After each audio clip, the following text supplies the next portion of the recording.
To you, this looks linear and obvious. Earn, reclaim taxes, invest, compound, freedom. But to most people, it triggers fear, identity conflict, uncertainty, learned constraints, all at once.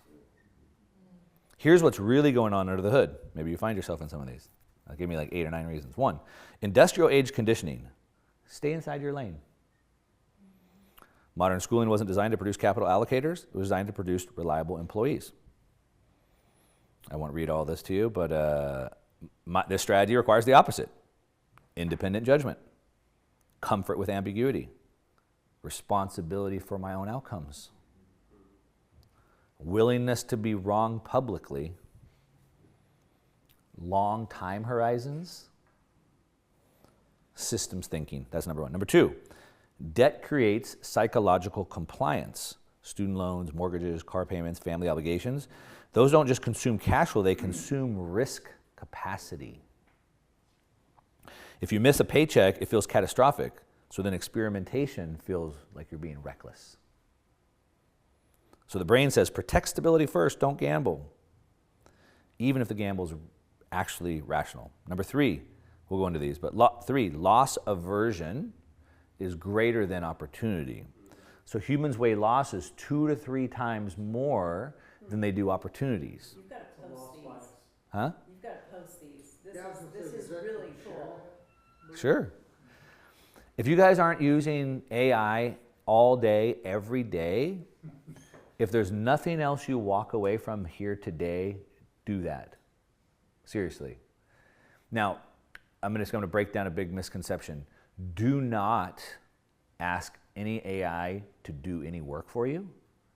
Do not trust anything it gives you. Use it as superhuman intelligence to help you. Okay? It's like if I put on like some bionic legs, I'm not going to have it go walk me around and take my dog for a walk, but I am going to have it help me as I'm walking, right? So I use it all day just for things like this. Help me think through this. Why is it that people are having this? So I'm thinking through this, and I see all this hate coming in on this tweet, and I'm just like, what the heck? And I'm like, why can't people do? So I'm like, run through the math, and I spit it out and put it all together for them. I'm like, oh. So then why do people brainstorm this? And so like I'm using it as like a thinking partner. That's how I'd want to use it. Anyway, let me keep going. So we weigh loss 2 to 3 times more heavily than gains. So this strategy sounds like take on debt, buy unfamiliar assets, change tax posture, ignore traditional retirement paths. The brain hears, you could lose everything. It doesn't stimulate the upside with equal intensity. Number 4, present bias. So we, as humans, we're terrible at, because we have emotions that run us and our biases. We have to be aware of our biases. You have to know that you have biases, and so when you're thinking through, you have to account for those biases. So one of them is short-term brain, present bias. We're wired to prioritize immediate comfort over distant reward. Costs are now, I have to learn, I have to effort, I have to work, I have to take on risk. That's a big one. Employees are taught that I have to get paid for my time. And one of the biggest objections that I've seen of people that have tried to help come over into a business side is that they can't imagine working without getting paid. They need to know there's like some immediate reward for the effort that they're going to put out. They can't disconnect those, right? When we were in Mexico this over the weekend, my oldest daughter brought one of her girlfriends down. Her boyfriend is a DJ. And he's getting to be pretty popular. Like he just got a residency at some club in Vegas, and he's doing pretty well. And she's like, I can't believe he makes so much money for going and spinning records for 1 hour. We're having lunch, and I said, hey, like think about what you just said. Let's break that down. Right. Of course, like, Dad, but I'm like, let's think about what you just said, right? Like what you did is you said you can't believe he makes that much for going in 1 hour. That's an employee mindset. How many hours has he spent to get good enough to get booked? How many hours does he spend every single week going through all the latest music and doing all the mixes so that he can go perform for the 1 hour, right? But she had this like employee mindset. Oh, he makes so much for 1 hour. Like, whoa, whoa, whoa, whoa, whoa, right? But most people can't think about putting all that time in. Benefits are later. The benefits of freedom, optionality, wealth, that's later. The brain discounts those future gains. Number 5, complexity, aversion. Your model spans multiple domains. You have to know business income, taxes, debt, asset selection, market cycles, risk management, long-term planning. Most people feel overwhelmed before they even begin, so they default to, this is too complicated. Is it more complicated than trying to figure out how to pay your bills? Number 6, social proof lock. This is a big one, maybe kind of what you're talking about, social proof lock. Humans look sideways to decide what's safe. If no one in their immediate circle is doing something, it feels dangerous. But most of us don't know people who are successful or wealthy. It's like, you're the sum of the 5 people you hang out with. Questions running subconsciously. Do people like me do this? Will I look irresponsible? What if I fail publicly? Wealth building paths that diverge from the norm carry social risk. Number 7, identity conflict. Many people just don't see themselves that way. They don't see themselves as investors or business owners or strategists or risk managers or money people. So if the strategy requires becoming someone new, there's resistance to that. The brain protects your identity more than optimizing for outcomes. It's also what I talk about back to the 5 people you hang out with. I call it like the crab in the bucket. So if you put a bunch of crabs in the bucket, the crabs are trying to crawl out of the bucket, but the other crabs are pulling them back in. And your friends, they like you for who you are now. They don't want you to be somebody different. It's not their fault. That's just the truth, And so like we have to, hopefully, we should be growing as people. But if we grow as people, then we need to change probably who we're hanging out with. If we're still hanging out with the same people, then we probably haven't grown. And so there's that identity piece. Number 8, learned helplessness.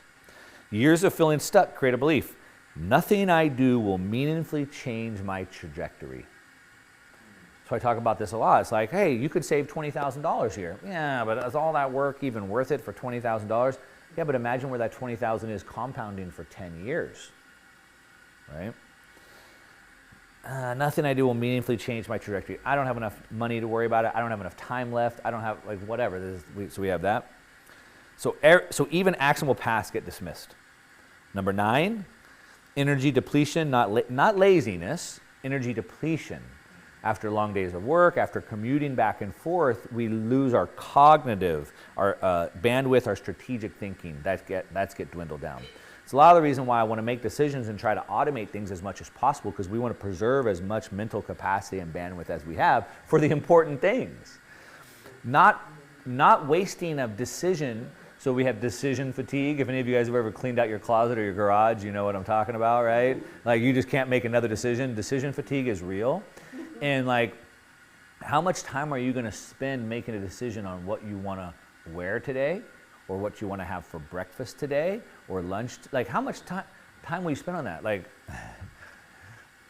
I've been married a long time, so I can say this, but like, man, like, I try to really optimize for my decisions, and I try to automate as much as I can, so I focus on big stuff. And we have a lot of things going on here, and I'm working on super high level things, and like, I'm dealing with the CFO, and I'm trying to figure out what the curriculum is going to be for these next 3 days, and I'm trying to work with this AI guy to build this tool, and then all of a sudden my wife's like, hey, what do you want to have for dinner tonight? And I'm like, whoa, like, don't do that to me, don't do that. Like, what am I going to have for dinner tonight? Like, hey, like, I ain't got time for that decision, right?